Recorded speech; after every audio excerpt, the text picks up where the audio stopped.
Hei, saya menyambut Anda di renungan hari ini. Saya ingin bertanya, pernahkah Anda dituduh salah ketika seseorang mengatakan Anda melakukan sesuatu yang tidak Anda lakukan? Bagaimana Anda menanganinya? Kita akan membicarakan hal itu hari ini. Mari kita langsung ke renungan kita. Ada sebuah cerita menarik di 1 Samuel 18, dan Daud baru saja memenangkan kemenangan besar. Orang Filistin telah dibunuh, Tuhan memberinya kemenangan besar. Para wanita keluar menari ketika Saul melewati kota-kota. Mereka bernyanyi, menari, bernyanyi, bersorak, dan bersukacita. Dan mereka akan bernyanyi, kamu tahu Saul telah membunuh ribuan, tetapi Daud puluhan ribu. Dan Saul menjadi sangat cemburu. Dia menjadi marah di dalam. Kita bisa belajar beberapa pelajaran hebat dari ini. Apa yang Saul lakukan adalah dia mencoba membunuh Daud. Sekarang ada dua pelajaran besar yang saya pikir bisa kita pelajari dari ini.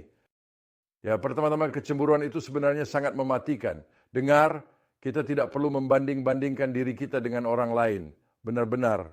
Dan inilah yang terjadi. Saul melihat bahwa David mendapatkan semua kehormatan, semua rasa hormat, dan dia mulai melihat ke arahnya dan dia berkata, ya, itu seharusnya datang kepadaku. Dan ketika Anda berusaha membandingkan diri Anda dengan orang lain, rasa cemburu akan muncul di hati Anda dan itu akan membunuh semangat Anda. Itu akan membuatmu mencoba untuk membunuh semangat, hati, kehidupan, pelayanan, atau apapun milik orang lain seperti yang dilakukan Saul. Saudara, kecemburuan sangat mematikan. Kamu tahu, saya telah menemukan bahwa orang Kristen sering sangat pandai menangis ketika seseorang sedang terluka. Kita bersama mereka, kita menangis bersama mereka. Tapi saat seseorang meraih kemenangan, kita hanya berdiri di kejauhan. Dengarkan, kita perlu bersukacita. Alkitab mengatakan, jika seseorang terluka, menangislah dengan mereka. Dan jika bersukacita, bersukacitalah dengan mereka. Jika mereka menang, bersukacitalah dengan mereka. Kita perlu belajar bersukacita atas kemenangan orang lain sebanyak kita bersukacita atas kemenangan kita sendiri. Saul tidak tahu bagaimana melakukannya, dia tidak melakukannya. Dan dia tidak menaati Tuhan karena hal itu. Tetapi ada hal kedua yang menurut saya bisa kita pelajari dari ini. Dan itu adalah respons Daud. Daud tidak memiliki semangat balas dendam. Dia tidak mencoba membalas dendam terhadap Saul. Kamu lihat, dia bisa saja melakukannya tetapi dia tidak melakukannya. Dia merespons dengan cara yang sangat baik, dengan cara yang sangat saleh, sedikit lebih. Dan saya percaya itulah yang perlu terjadi dengan kita. Saya ingat beberapa tahun yang lalu, di awal pelayanan saya, 2 teman saya, dan saya menyusup ke Festival Pemuda Komunis Dunia, 100.000 pemuda komunis ateis garis keras. Kami masuk ke sana dan membagikan Injil dan Tuhan bergerak dan bekerja. Kami melihat 200 anak komunis hardcore datang untuk mengenal Yesus Kristus. Itu adalah awal dari pelayanan kami di Eropa Timur. Kami mulai pergi ke negara-negara lain. Kami menindaklanjuti anak-anak muda ini. Sebagian besar dari mereka menepati komitmen mereka kepada Tuhan dan pelayanan kami lahir di sana. Ketika ini terjadi, saya kembali berbagi di sebuah gereja tentang apa yang telah terjadi. Saya berbagi tentang bagaimana Tuhan telah bergerak.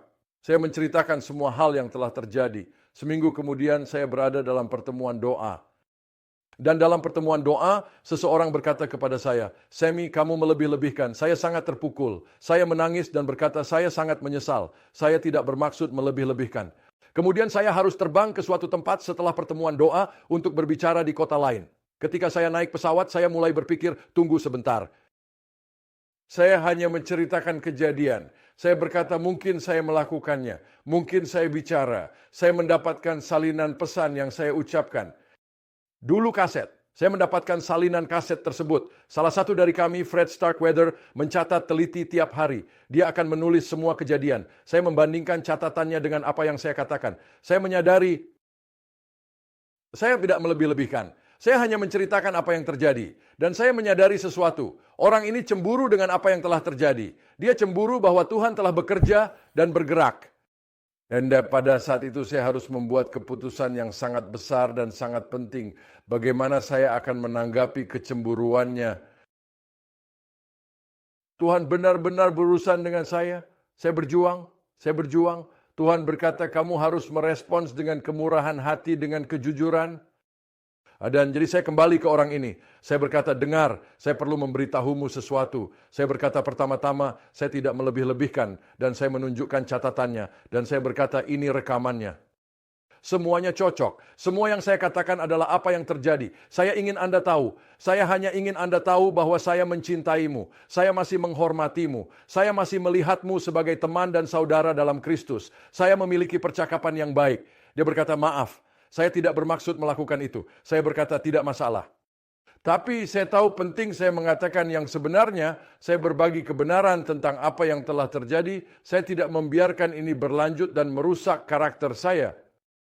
Dan Daud tidak membiarkan Saul membunuhnya. Jadi saya perlu melakukan itu. Tetapi saya juga perlu melakukannya dengan cara yang anggun, baik, dan rendah hati. Kedua adalah pelajaran berharga bagi saya. Saat seseorang menuduhmu, saat seseorang menyerangmu, dengarkan, jangan marah, jangan kesal, jujurlah, rendah hatilah, transparanlah. Dan biarkan Tuhan yang mengurusnya seperti yang dilakukan Daud. Percayakan hal itu kepada Tuhan, Dia akan menjaga Anda.